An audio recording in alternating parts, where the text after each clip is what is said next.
Padre Santo, te damos gracias en esta mañana, en el cual nos permites congregarnos como un solo pueblo, tu iglesia, en este día santo, el día que tú has separado para adorarte, para que tu pueblo a una sola voz te rinda alabanza, adoración.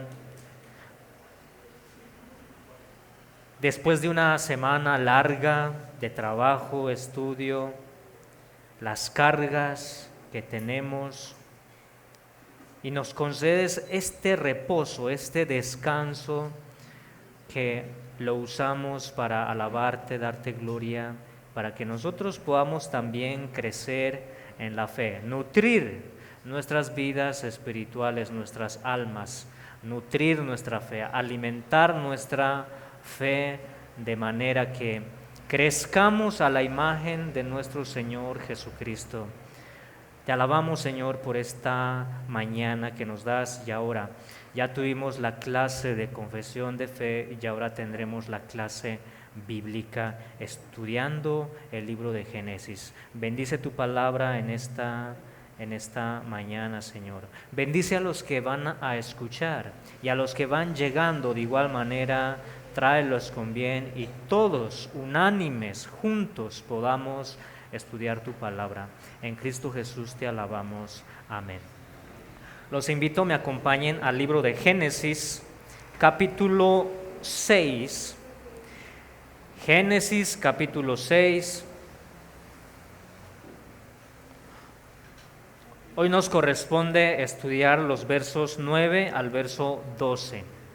Así que voy a dar lectura para ustedes, Génesis capítulo 6, verso 9 al 12.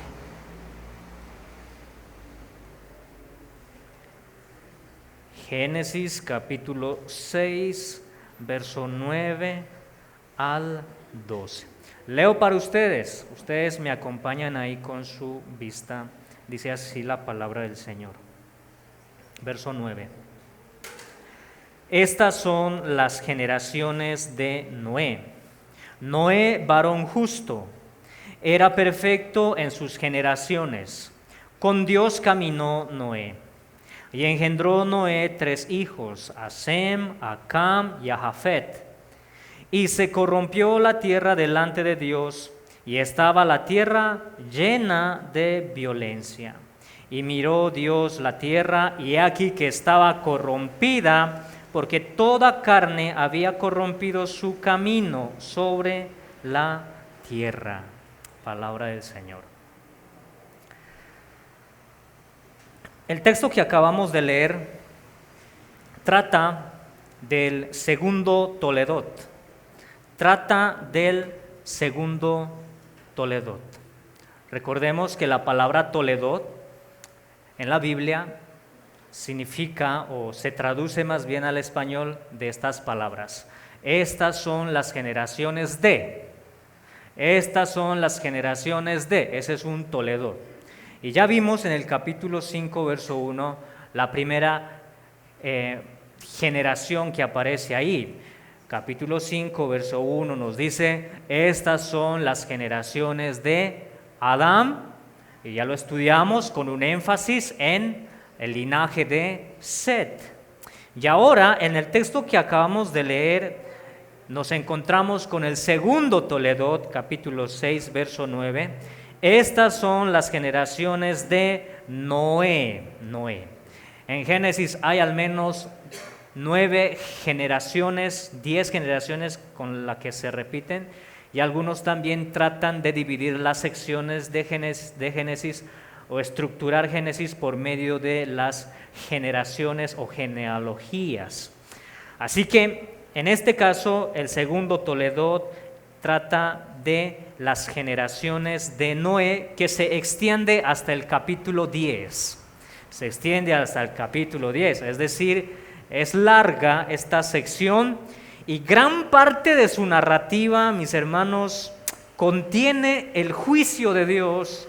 Contiene el juicio de Dios por medio de un gran diluvio, y también vemos la gracia de Dios manifestado por medio de un pacto que hace Dios y Noé.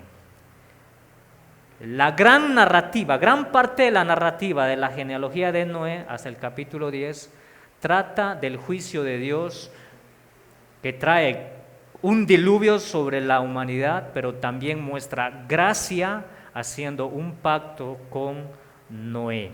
Así que hay algo muy interesante de toda esta sección y es la estructura. La estructura al estilo quiasmo, ¿recuerdan las estructuras quiasmos?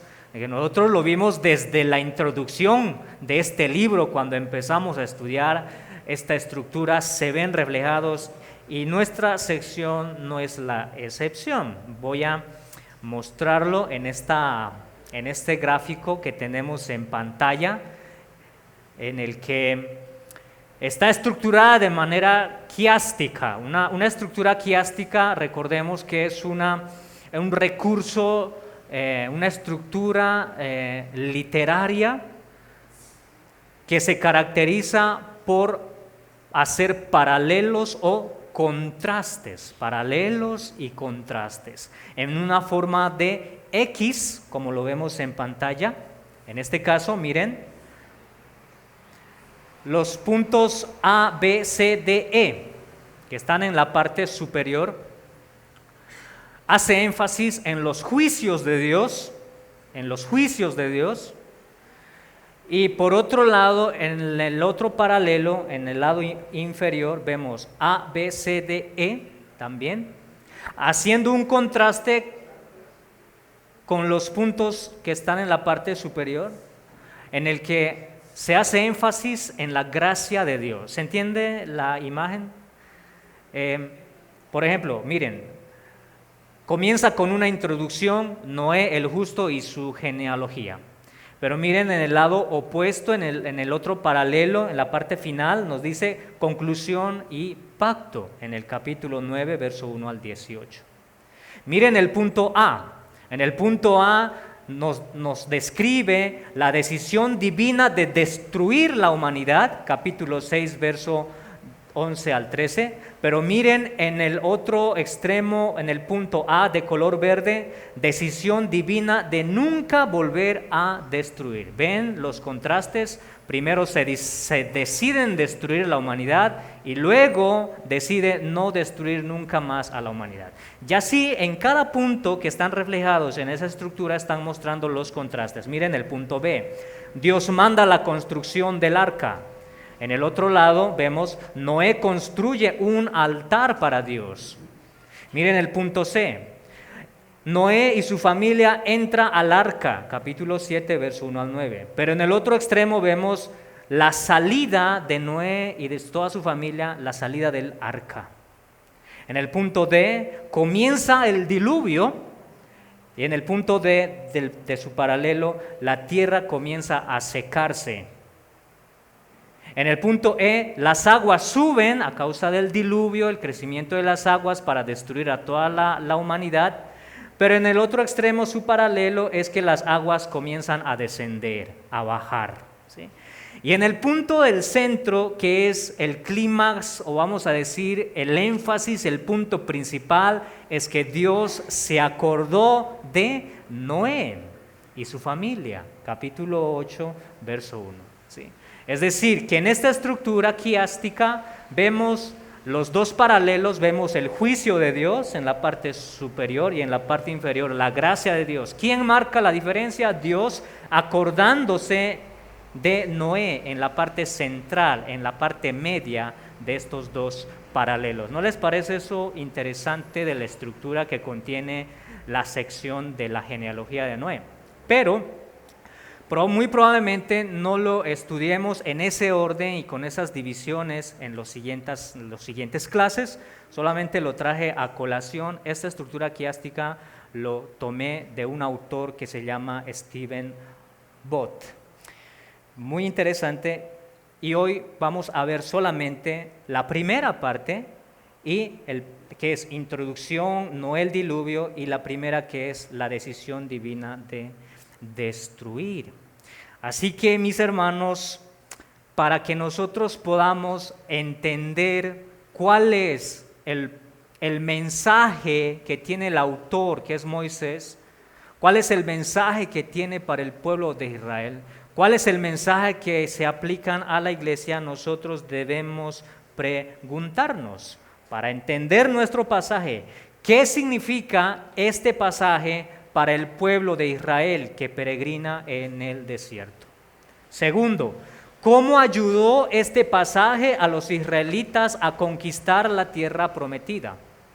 Y por último, ¿cuál es el mensaje para nosotros como iglesia? Después de tantos siglos, ¿cómo se aplica esta narrativa a nosotros como su iglesia? Entonces, para que nosotros podamos responder estas inquietudes, es necesario que nosotros recordemos el contexto de nuestro pasaje. ¿Cuál es el contexto de Génesis capítulo 6, verso 9 al 12? En este cuadro se resume lo que hasta ahora hemos visto. Miren, Génesis capítulo 3, verso 15, ese es el contexto. Recordemos una vez más que Génesis 3:15 se divide la humanidad en dos polos que se oponen. Primero, los hijos de la serpiente y segundo, los hijos de Eva, la simiente de Eva. Los hijos de la serpiente se caracterizan por la violencia, tal como lo fue Caín y su linaje. Caín y su descendencia son del linaje o de la línea de la simiente de la serpiente. Y en contraste a la violencia de Caín y su linaje, vemos el linaje de Set, que representa la esperanza para la humanidad. Set y su descendencia, que es de la simiente de Eva. Y estas dos familias, estas dos linajes van creciendo, como lo vemos. Miren, por ejemplo, lo que estudiamos en la clase anterior, que la violencia y la maldad del linaje de Caín se propagó al punto de que los gigantes, ¿sí?, que vimos en la clase anterior, los gigantes que estaban caracterizados por su violencia, también los nobles, los poderosos, malvados, se corrompen en su totalidad.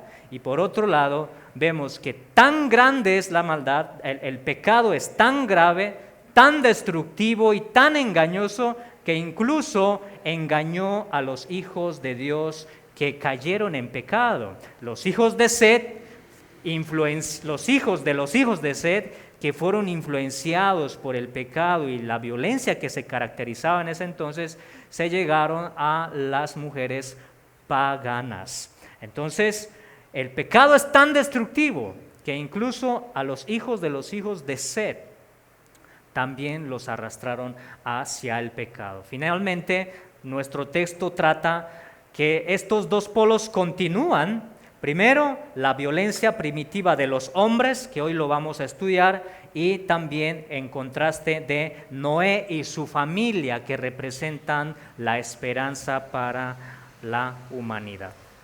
La esperanza para la humanidad. Ese es el contexto.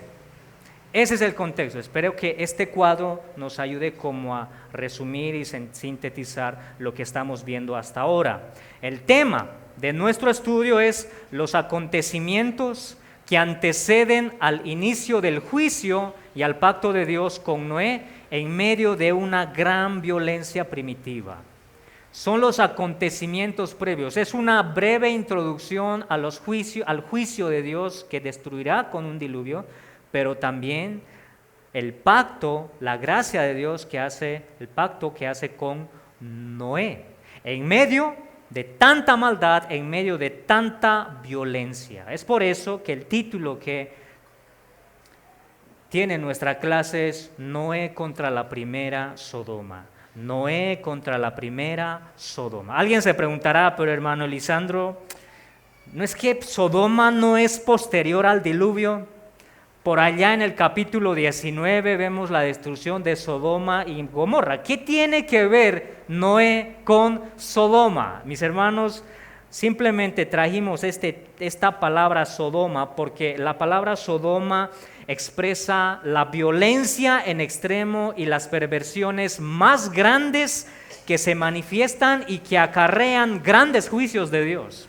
Es por eso que traímos este nombre, Sodoma. Eso es lo que representa las perversiones más grandes, el pecado y la violencia desenfrenada. Y a medida que nosotros veamos estos 4 versículos que nos corresponden esta mañana, vamos a ver precisamente esto, la violencia primitiva de los hombres en contraste de la esperanza primitiva en Noé. De hecho, esa es la estructura que tiene nuestro texto. Primero, capítulo 6, verso 9 al 10, la esperanza primitiva en Noé, y segundo, versos 11 y 12, la violencia primitiva de los hombres.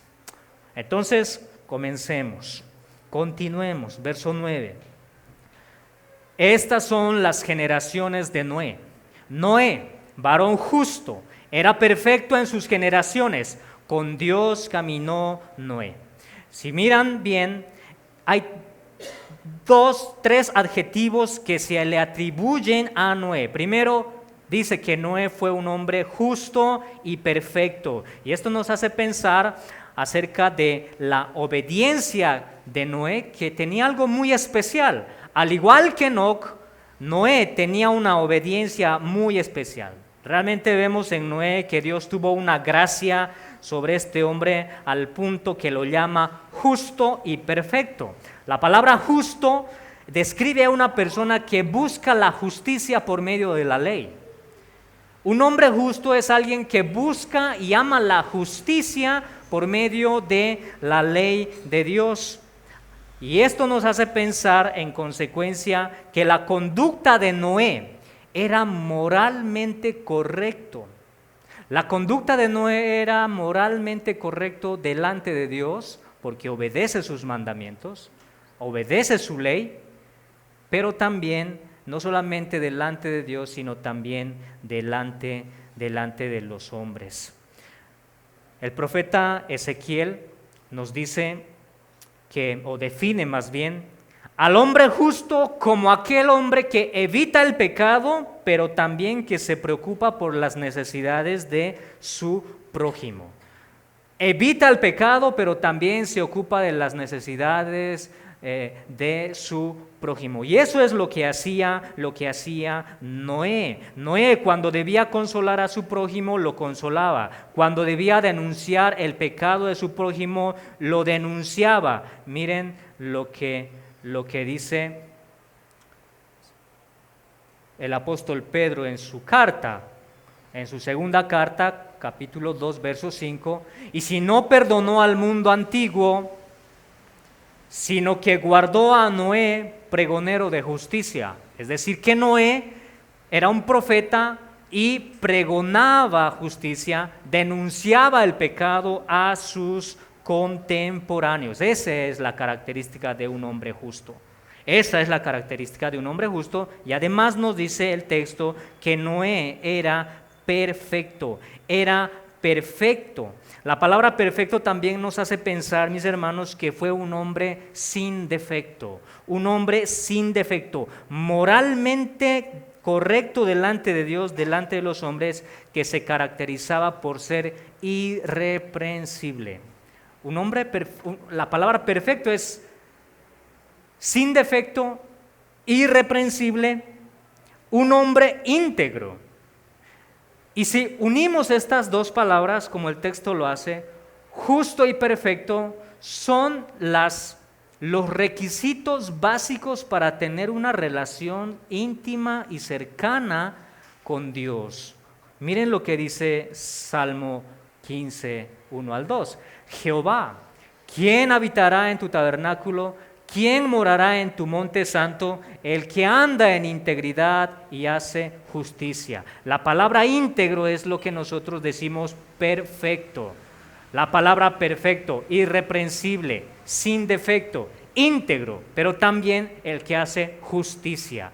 La palabra justicia y perfecto o íntegro son 2 requisitos básicos para tener una relación íntima y cercana con Dios, y por eso el texto continúa diciendo de que con Dios caminó Noé.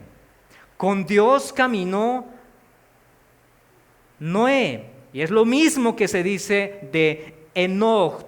Se puede decir que Dios caminó con Noé y caminó con Enoc. Ellos no caminaron solo. Nosotros no somos llamados a caminar solo, no somos individualistas, sino caminamos con Dios y caminamos en comunión con su iglesia. Ahora el texto continúa en el verso 10 diciendo que este hombre justo, perfecto, que caminó con Dios, que se deleitaba en la ley de Dios y que Dios se agradaba en Noé por la vida de este hombre, engendró 3 hijos, a Sem, Cam y a Jafet. Y la razón por la que el autor menciona a los hijos de Noé podría ser para anticipar que después del juicio de Dios que traería el diluvio, la destrucción de la humanidad por medio de un diluvio, la vida y la tierra sería poblada y regenerada por medio de estos 3 hijos, Sem, Cam y Jafet. Como les digo, es una parte introductoria porque más adelante se va a ampliar la genealogía de estos tres varones. Y miren, muy interesante, que a pesar, después del diluvio, estos 3 hijos darán continuidad de una manera soberana, darán continuidad. Es decir, Dios de una manera soberana dará continuidad las 2 simientes. Es decir, que la simiente de la serpiente y la simiente de Eva se van a reflejar en uno de estos 3 hijos. Por ejemplo, del linaje de Sem viene Taré, que es padre de Abraham, y Abraham es el del linaje de Set. Abraham es de la simiente de Eva, es un hijo de Dios. Pero por otro lado, del linaje de Cam vendrá Canaán, que es padre de todos aquellas tribus o aquellos pueblos paganos que se corrompen y llegan a poblar la tierra prometida, al cual Israel debe llegar y conquistarla destruyéndolas. ¿Ven? Entonces, después del diluvio, las 2 simientes todavía van a estar ahí. Y Dios tiene el control soberano de todo el plan, de toda la humanidad. Entonces, hasta aquí estamos viendo cómo la esperanza primitiva se encuentra en Noé y en sus hijos, pero también está la simiente de la serpiente. Ahora veamos un poco acerca de la violencia primitiva de estos hombres. Miren cómo continúa el verso 11. Y se corrompió la tierra delante de Dios, y estaba la tierra llena de violencia. Verso 12. Y miró Dios la tierra, y he aquí que estaba corrompida, porque toda carne había corrompido su camino sobre la tierra. La integridad y la justicia de Noé, mis hermanos, contrastan la condición espiritual y moral de todos los hombres. Contrasta de una manera radical la condición de los hombres en toda la tierra. Miren que mientras Noé caminó con Dios, obedeciendo su ley, siendo justo y siendo íntegro, por otro lado, los hijos de los hombres corrompieron su camino, caminaban en corrupción, en violencia, se deleitaban en pecados. ¿Ven el contraste? ¿Ven el contraste? La esperanza en Noé y sus hijos, y por otro lado, la violencia primitiva de los hijos de los hombres. Ahora vamos a hacer 3 observaciones. El primero, las repeticiones. La palabra tierra en nuestro texto se repiten 4 veces y en el verso 13 se repiten otras 2 veces la palabra tierra. Violencia en la tierra, maldad en la tierra se repiten 4 veces para enfatizar la totalidad, es decir, todos los hombres, toda la humanidad en su momento se habían corrompido por completo. Segundo,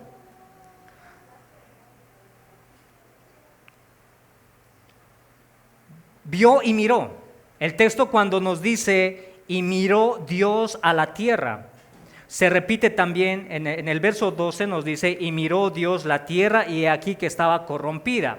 Y se repite en el verso 5, versos anteriores, y vio Jehová la maldad de los hombres que era mucha, mucha. ¿Y cómo se propaga la maldad? Por medio de los gigantes, por medio de los nobles, de los valientes, ¿verdad? Tercero, las palabras que se repiten, el verbo corromper, se repiten 3 veces la palabra corromper. ¿Para enfatizar qué? Para enfatizar la corrupción moral de los hombres. La violencia de los descendientes cainitas se propaga de una manera desenfrenada y sin límites al punto de influenciar a los hijos de Set. Por eso nosotros vemos en el verso 2 del capítulo 6, que se expuso en la clase anterior, que viendo los hijos de Dios que las hijas de los hombres eran hermosas, tomaron para sí mujeres. La unión, el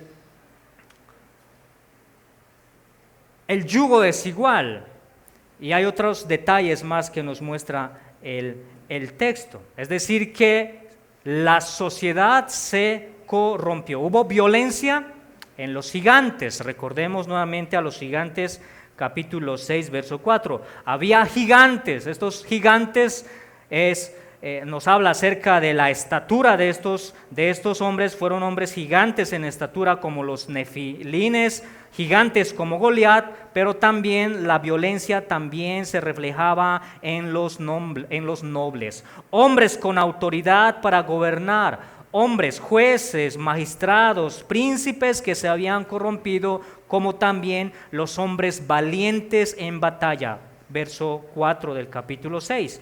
Estos fueron los valientes desde la antigüedad, fueron varones de renombre. La violencia se había expandido aún sobre estos valientes en batallas. Todos ellos, miren, todos ellos, desde las autoridades, desde los nobles hasta los plebeyos, la gente común, se habían corrompido en su totalidad,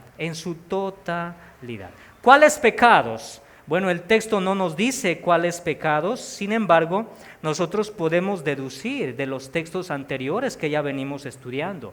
Los homicidios, siguiendo los pasos del malvado Lamec. Lamec era aún más malvado que Caín. Lamec era 7 veces más asesino que Caín. Siguieron los pasos de Lamec. El abuso contra la mujer, las prácticas paganas dedicadas a los dioses, las injusticias en extremos, eran pecados que caracterizaban a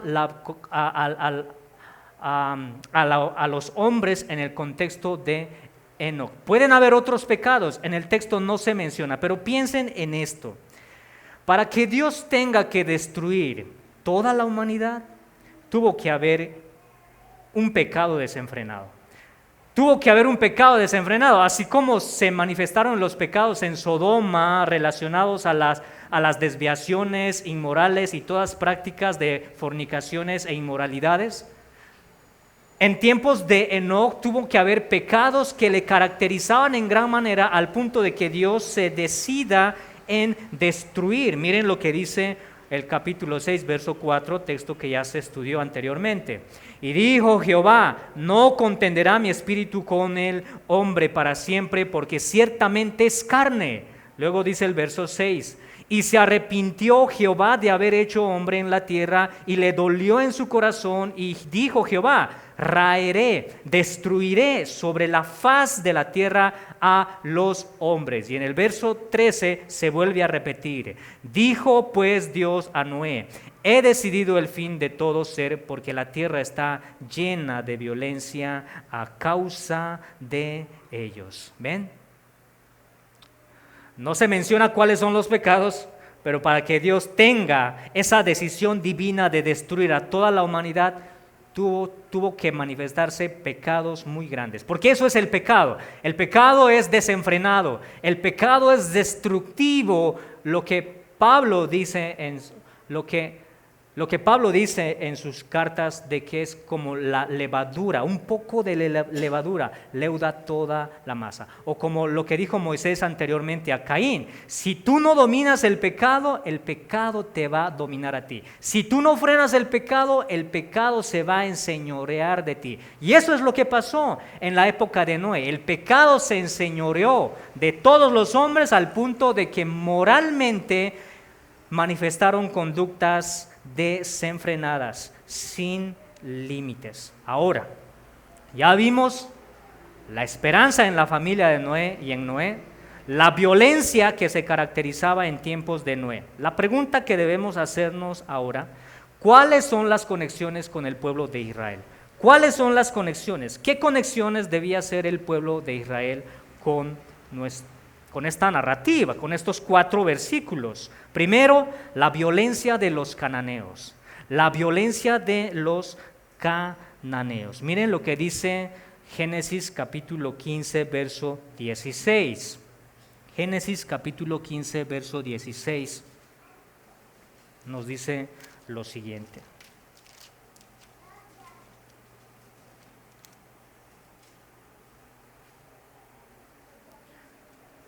Está hablando Dios a Abraham.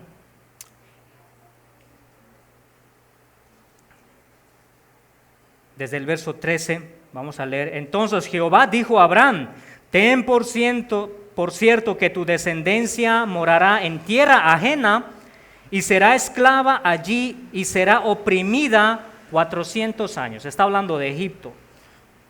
Y luego nos dice en el verso 16: y en la 4ª generación volverán acá, porque aún no ha llegado a su colmo la maldad del amorreo hasta aquí. La maldad del amorreo. Los amorreos eran descendientes ¿de quién? De Canaán. De Canaán surgieron las tribus: el amorreo, el eteo, el jebuseo, el gergeseo y todos estos pueblos paganos que se ubicaron en la tierra de Canaán. ¿Qué está diciendo? Que en Canaán se va a multiplicar la maldad en gran manera. Así que el pueblo de Israel está rumbo a la tierra prometida, a una tierra que se está desenfrenando en su pecado, desenfrenando en su maldad. ¿Y qué es lo que tenía que hacer Israel? Conquistar una tierra que habitan los gigantes como Goliat, los nobles, las autoridades que tienen el poder para juzgar y para gobernar, que estaban corrompidos, y aquellos hombres valientes que dirigían sus milicias, hombres militares que dirigían sus ejércitos con gran poder, todos ellos estaban corrompidos en su maldad. Y Moisés les está diciendo: Israel, ustedes deben conquistar esa nación. Ustedes deben conquistar esa nación. Ustedes recuerdan cuando Israel, por parte de Israel, van 12 espías a ver cómo era la tierra prometida, y ¿qué es lo que ellos vieron? Vieron gigantes. Es decir, vieron hombres de gran estatura en tamaño, pero también vieron hombres que tenían el poder para juzgar, para gobernar, jueces, magistrados, como también vieron hombres valientes en batalla, hombres que dirigían ejércitos enormes. ¿Y qué pasó con el pueblo? Se intimidó, se asustó, volvió nuevamente al pueblo y perdieron la fe, dudaron, se desanimaron. Por eso Moisés le dice: ustedes dudaron y no le creyeron a Dios, que Dios dijo que ustedes conquistarían la tierra prometida, que Dios les daría la tierra prometida. Y Dios traería juicio a los cananeos, a los descendientes de Canaán, traería juicio por medio del pueblo de Israel.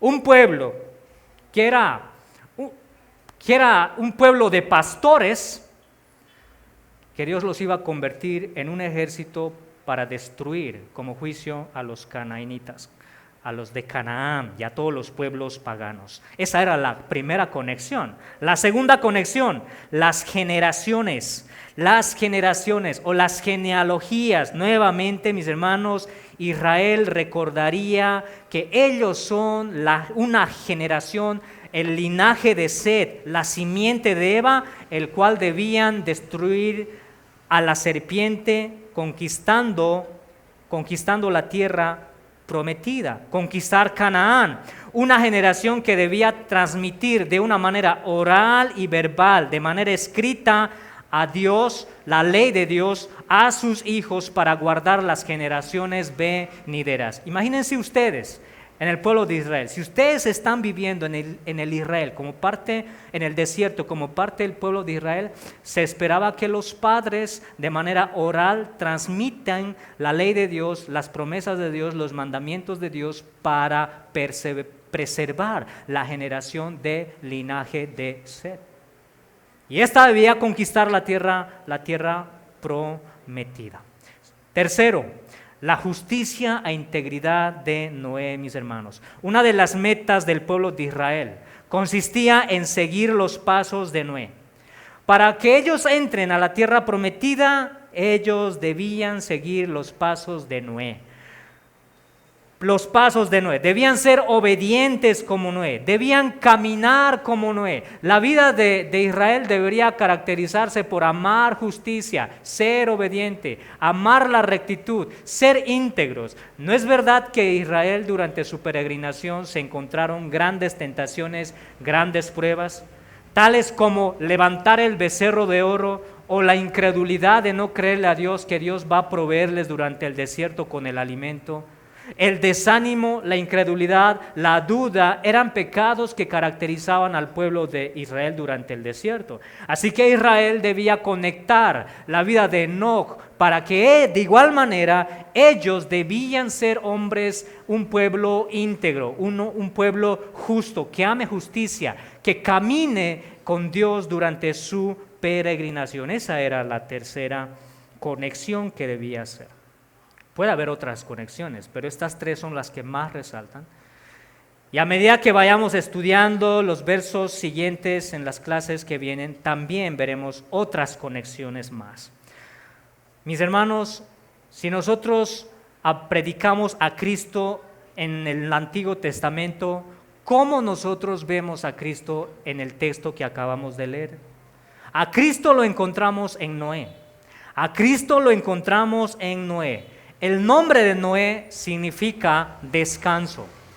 Y lo que vemos en la persona de nuestro Señor Jesucristo es que Él mismo se atribuyó el Señor del reposo. Él es nuestro reposo, el reposo de la iglesia. Él es nuestro descanso. Él es nuestra única esperanza, nuestro verdadero reposo, nuestro verdadero descanso. Por otro lado, Noé fue un hombre justo. Pero ¿quién realmente es verdaderamente justo en el Nuevo Testamento? Es nuestro Señor Jesucristo. Él verdaderamente es un hombre que ama la justicia, al punto de que hizo justicia con su pueblo. Tercero, Noé fue un hombre perfecto, pero ¿quién realmente es verdaderamente perfecto? ¿No es nuestro Señor Jesucristo el hombre perfecto, verdaderamente perfecto? De hecho, hay algo que no mencioné. La palabra perfecto en el Antiguo Testamento está relacionado con la palabra sin defecto. ¿Y a qué ofrenda se le aplicaba la palabra sin defecto?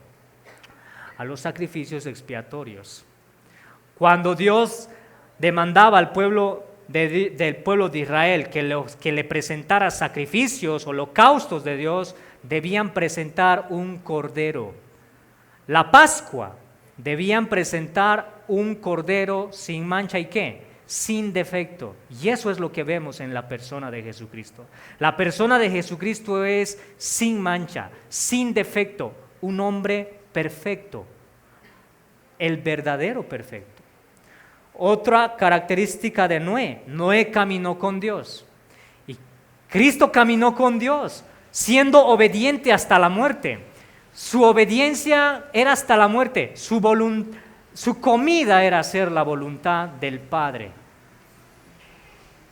Y por último, Noé fue un pregonero de justicia, él era un profeta. Y por otro lado vemos a Cristo como el verdadero profeta. Él es el verdadero profeta para su iglesia. Vino a predicar la venida del reino de Dios que se había acercado al pueblo de Israel. denunció el pecado del pueblo de Israel, les predicó el Evangelio, les habló del cumplimiento de las profecías y todas las aplicaba a él. Y con todo eso, al igual que la generación de Noé, que no escucharon las advertencias y el juicio de Noé, no la escucharon y se perdieron. Así de igual manera, cuando Cristo vino a pregonar justicia a sus contemporáneos, a los judíos no le creyeron, lo entregaron a la cruz. Así que Él es el verdadero profeta. Y para ir concluyendo, mis hermanos, la otra pregunta. Ya hicimos las conexiones del texto con el pueblo de Israel. Ya vimos a Cristo en nuestro texto. Ahora la pregunta es, ¿de qué manera se aplica a nosotros, su iglesia, nuestro pasaje?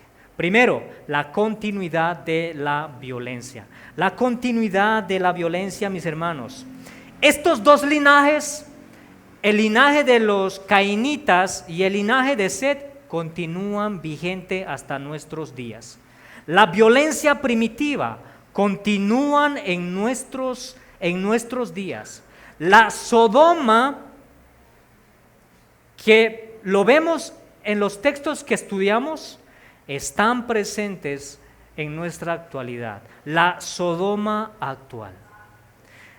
Pregúntense ustedes, ¿no es verdad que los pecados inmorales es desenfrenado en nuestros días? Claro que sí. Las fornicaciones, las inmoralidades sexuales en todas sus formas, la ideología de género, la pornografía, el abuso contra la mujer, la explotación sexual, la prostitución, el tráfico de menores, los secuestros, el narcotráfico, los homicidios, el aborto, los suicidios, el feminismo, el machismo, las guerras, las injusticias. Al criminal ya no se le juzga como debe ser juzgado. Ya no se le da el castigo a un criminal como deberían ser castigados. Los jueces están corrompidos. Las autoridades que tienen el poder para gobernar y para juzgar están corrompidos en nuestra actualidad. La destrucción de los principios éticos, la inversión o la desfiguración de los valores morales. A lo bueno se le dice malo y a lo malo se le dice bueno. Los hijos ya no respetan a sus padres. Y podemos citar un montón de ejemplos que van a caracterizar a la Sodoma actual en nuestros días. Tan solo enciende las noticias y ahí te darás cuenta la Sodoma actual en la que estamos viviendo. La Sodoma actual en la que estamos viviendo.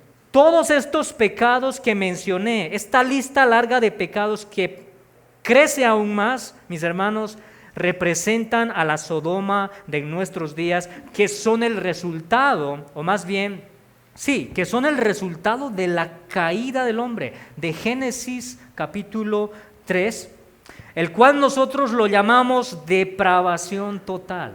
El texto que acabamos de leer en la violencia primitiva nos habla de la depravación total del hombre. Y una de las facetas de la depravación total humana es la corrupción radical, o también conocida como la corrupción moral. La corrupción moral. Miren lo que dice Génesis 6:3. Y dijo Jehová: no contenderá mi espíritu con el hombre para siempre. Juan 16:8 nos dice: y cuando Él venga, convencerá al mundo de pecado. Romanos 1, 18 al 32 nos describe la maldad o la culpabilidad del hombre.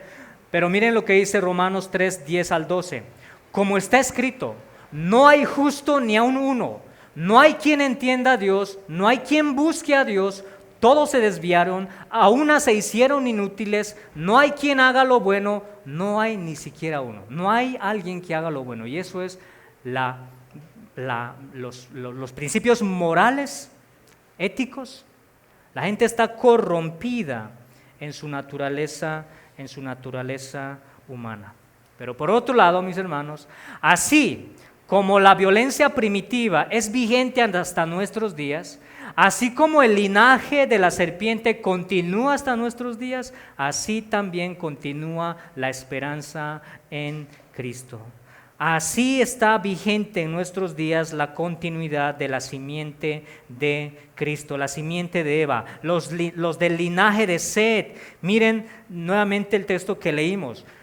Y dijo Jehová, no contenderá mi espíritu con el hombre. La palabra contender es lidiar, afrontar, muy parecido a lo que dice Juan 16:8. Y cuando Él venga, el Espíritu Santo, convencerá al mundo de pecado. Lo que Dios quitó en Génesis 6, no contenderá mi espíritu. Ahora Dios en Juan nos dice de que enviará al Consolador para convencer al hombre de pecado, de juicio. Lo convencerá de pecado y de juicio para que procedan al arrepentimiento. La palabra contender de Génesis es muy parecido a lo de Juan 16:8. Cuando venga el Consolador, convencerá.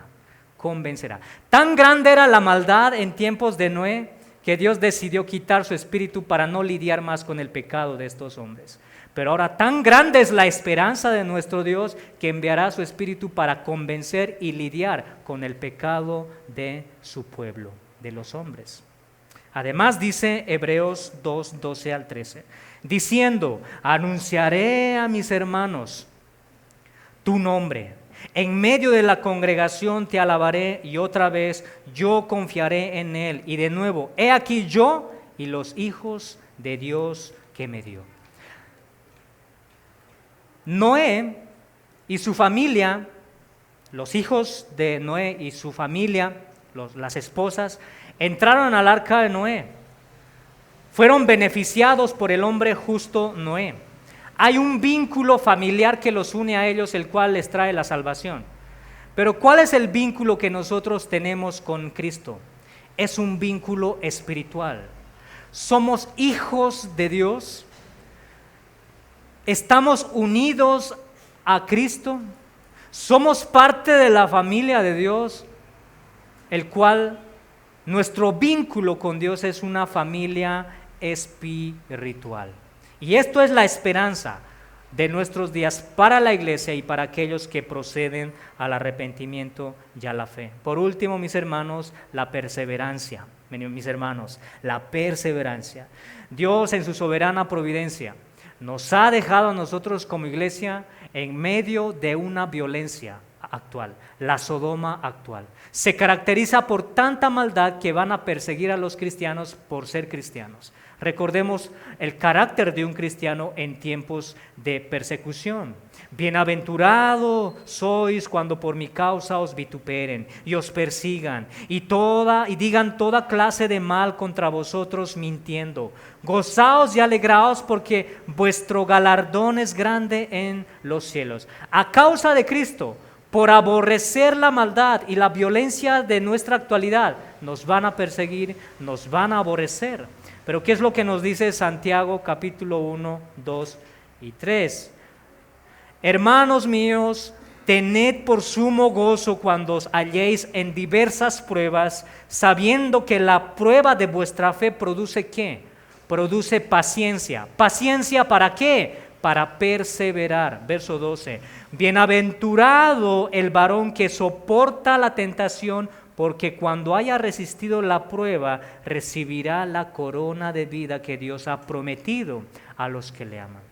La paciencia produce perseverancia en el cristiano, y cuando persevera hasta el fin, entonces es galardonador.